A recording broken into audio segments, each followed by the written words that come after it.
listen, thank you all for sitting with me today. This is something that's really important to me. And before I dive in and talk about me and my family and what matters to me, I really want one thing from each one of you in this room. And I want you to look to your left. I want you to look to your right. I want you to give your neighbor a hug. I want you to shake Paris, love you.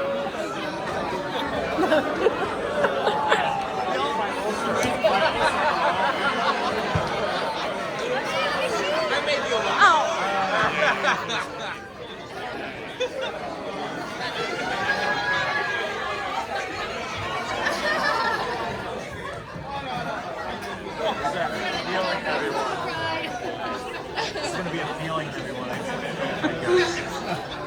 Sorry. And really quick, everybody can hear me, okay? Yeah. So that's why I'm here. That's what matters to me, right? I could spend literally a half an hour on this slide right here. If you've spoken to me for more than 60 seconds, you've probably heard me talk about my wife, Carly. She's amazing. She's very pregnant right now.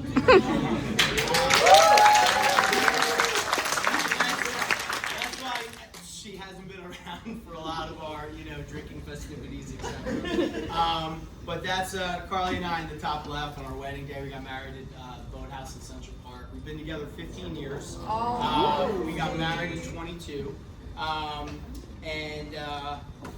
Our little guy, Sonny, in the bottom right. And I thought it was really important to put my value card up there, right? We all worked through that together. And one big one I want to point out here is to make things better. I want to make things better for every single individual I come in contact with. That's the woman that I held the door for this morning that I don't even know her name, for, Sanjay, for Janae, for Sonny and Carly, most importantly, right? And listen, I'm not going to bombard you guys with a million photos of my kid. How handsome he is. He's a good-looking dude. I like to say he gets his looks from dad, but this is why I'm here. I want to elevate myself, and I want to be the best version of myself possible, right? And by spending time with all of you guys, I get to elevate myself. You are the average of who you surround yourself with, right? 5, 10 people. And since starting this program, I absolutely feel that you guys have all brought my average up. I've had colleagues, coworkers, my wife tell me that. So for whatever that's worth, I hope you all feel the same way. But I'm here to be a better man for Sonny and for Sonny's brother, right? So where I'm from, I'm a Jersey boy through and through. In Belford, New Jersey. It's about an hour and a half south of the city. It's 10 minutes from the beach, so that was great. And family and I live in Weehawken. We spent about 10 years in Hoboken. We literally just moved last week. So we didn't have enough shit going on and move on top of that. And I grew up, my mom was a teaching assistant. She was a teacher's aide and ultimately became a teacher. My dad was an electrician. And these two pictures of me on the right, my dad had a tool belt on me. I was probably like 8 years old. And by 12, I could pretty much wire your house, or at least what I could reach, And I felt really good, and I still love to this day that I'm pretty good with my hands. I think it's one of my father-in-law's favorite attributes about me. Childhood was a little rough. My parents got divorced. Unfortunately, that's way too common, right? But my parents got divorced. I was like 13, 14. It was really difficult. And my sister and I, my sister's about 3 years younger than me, Tara. We are very close. And I immediately felt the pressures, right? I wanted to be the man of the house. Something broke or fell apart. I got to fix it, right? And financially, things were really tough. And, also felt like I needed to step up there. At 15, I had like 2-3 jobs. I was working at a movie theater. I did landscaping. I was doing electrical work with Dad. And I always felt that pressure. And I put that pressure on myself. And that has kind of driven me through life. And I still do it to this day, right? I speak for a living. I present for a living. I don't get nervous publicly speaking. I don't. But for some reason today was really stressful. It was really nerve-wracking because I care who's on the other end of my, my pitch, right? My presentation. It's different today. But I always put that pressure on myself. Today's, CBS Matters included. And that's kind of driven me through life. And shortly after my parents got divorced, my mom was diagnosed with cancer. She was diagnosed with melanoma. So Johnny, I feel you on that. And I needed an outlet. And I needed somewhere to block the noise and channel that energy. And led to the band, the Call Out. This was the first business I ever ran. I started this band. We were pop punk, alternative rock. I started this band my sophomore year in high school with one of my buddies across town. And we were awful. we were so bad when we started. Like, my neighbors absolutely hated us. We played in my mom's garage. And over the years, hard work and practice, we became pretty good. And by senior year of high school, our teachers were letting us out early because we had a big tour that weekend. We had a big show that weekend, and it was really special. That's the guys in the top right, and I didn't realize that I was running this business, but I started with talent management and acquisition. Right? Dan sat behind me. He's the guy on the right. I'm second to the right. Dan was tapping his pen in class in science class. It was so funny. But it turned out he was an exceptional drummer. And he's one of my best buddies today. We have boys that are like the same age. My singer was a bit of a prima donna. High maintenance. I didn't realize I was managing a diverse workforce, right? That bottom right photo is one of the coolest shows and one of the coolest moments of my life. We got to play Giant Stadium for a festival called Bamboozle, and that was a lot of fun. That was really, really special. There's some other random photo shots. The one on the left, we did a tour with the group Yellow Card. I don't know if Oh my God. Yellow Card, a little Ocean Avenue, and had a great time. So this was a lot of fun, but the band made me mold and harness skills I had no idea would translate into what I do today and how and why I'm here. But along with the talent management, I was responsible for marketing, right? We're selling, we're pitching the band, I'm picking up the phone. I am absolutely pestering record labels, tour managers. Yellow Card's tour manager, oh my God, the woman's name, I think it was Paige. She must have gotten 80 phone calls from me. So I didn't realize I was learning how to build a business, and I was having a hell of a lot of fun in the meantime. As I'm getting through college, right, the band is starting to do really, really well. And unfortunately, I need to come to terms with the real world, right? Anthony's balance sheet in college was not so sexy. Cash flow was virtually non-existent. So I'm like, okay, the end is in sight. I'm graduating Rutgers. Like, where am I going? And I started to have these ideas. So I started to work with some friends, and these were 3 businesses that I tried to start that all crashed and burned, but it was an amazing experience, and I had a lot of fun with it. So Live Cypher was a peer-to-peer music sharing site, and it was supposed to be where a rapper or a hip-hop artist would go on and you would battle rap live, and the audience would pick the winner, King Cypher. Ultimately, this was Amazon Web Services. Server costs and traffic ultimately killed us, but great experience, right? What to wear in the top right. So this was a fashion-based app. You're going out somewhere, you don't know what to wear, look it up on what to wear. Just never got the traction. And then the bottom right was Gratis. So this was a company that I wanted to revolutionize financial transaction fees. So instead of paying for fees, like use an ATM for example, right? Average ATM fee is $3. You're at an ATM for about 3 minutes.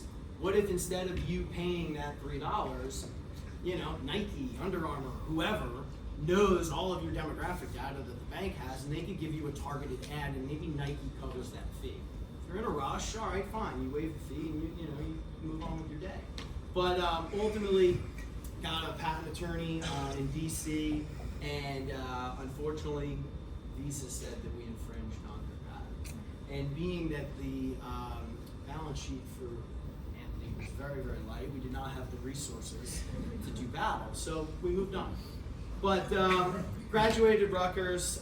These are my roommates here, and I think this picture on the left kind of jumped out at me. So that's my buddy Sean sitting next to me, and I remember that Sean had this uncle. He was a tailor in the city, and he was telling me like these guys would stand on these suits. And I was like, who in their right mind is doing that, right?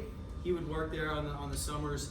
And I'm proud to say I'm wearing one of his uncle's suits, and so that like makes me feel really good. And I didn't realize that until I put this all together today. But and that's my best friend Will on the top right.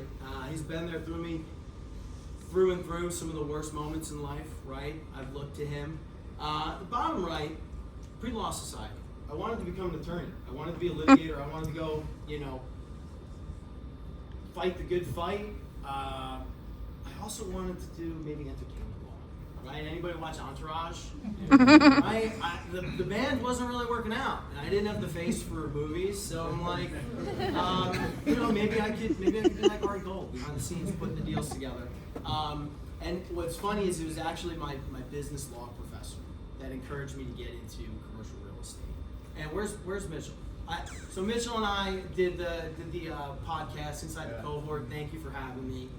So I won't spend too much time on that, but my business law professor was the one. He said, take 2 years. I don't care if you go back to valeting cars, doing electrical work with dad. Take 2 years before you make a law school commitment, and you take out additional loans, right? So he put me up with an interview with a commercial real estate firm, and that was a small company called DTZ. And the rest was really history. I hit it off with the recruiter, really, really liked the guy. I started in commercial leasing. I had no idea what commercial leasing was. But basically, if Google, if Bank of America is gonna lease an office, right? They have them all over the world, you would negotiate the lease.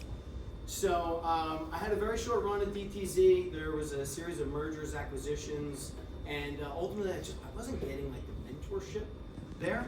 So I did exactly what I did with the band. I picked up the phone and I called anyone and everyone that would take my call.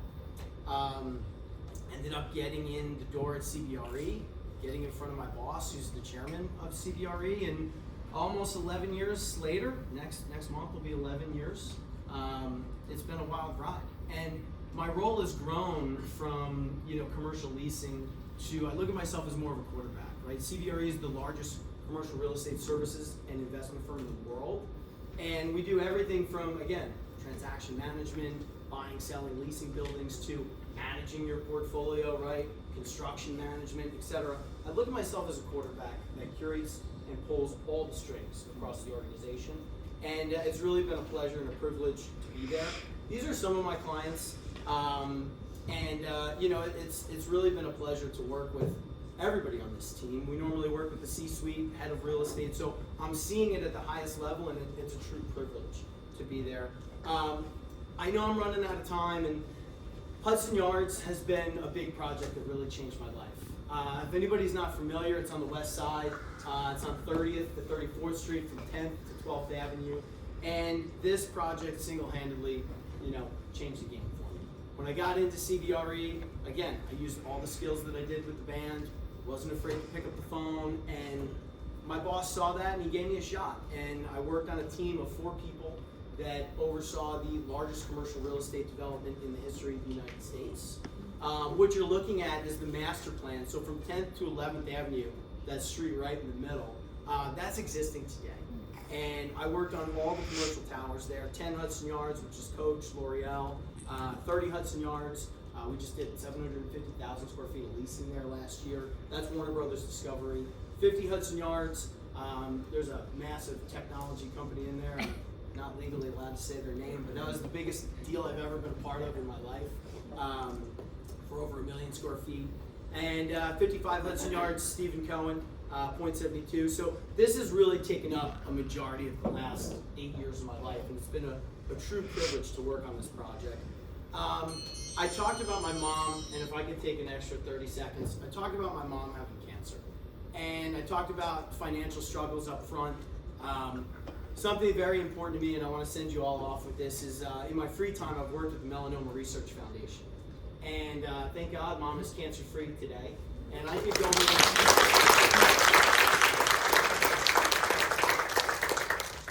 go make $10 million tomorrow, and I think it matters to my mom more that I'm involved and invested in such an amazing organization.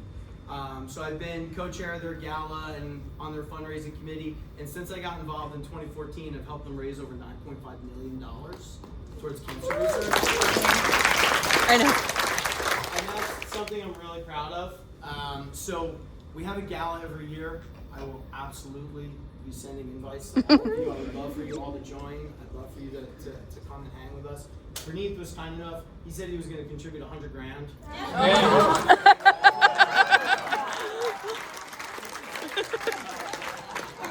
Again, I've overstayed my welcome, guys. But what comes next? Is it CEO at CBRE? I don't know. You guys know Rajneesh. I'm really excited to announce. Yes, you like that?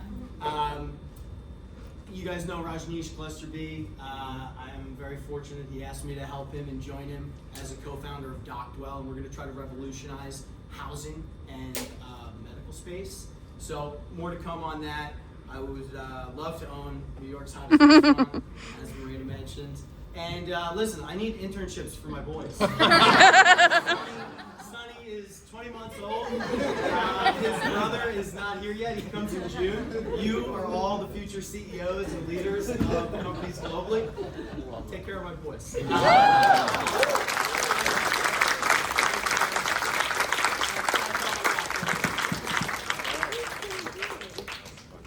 just have a quick 1 to 2 minute announcement. Very quick. One of the most transformational things I learned. Very quick. How did this one?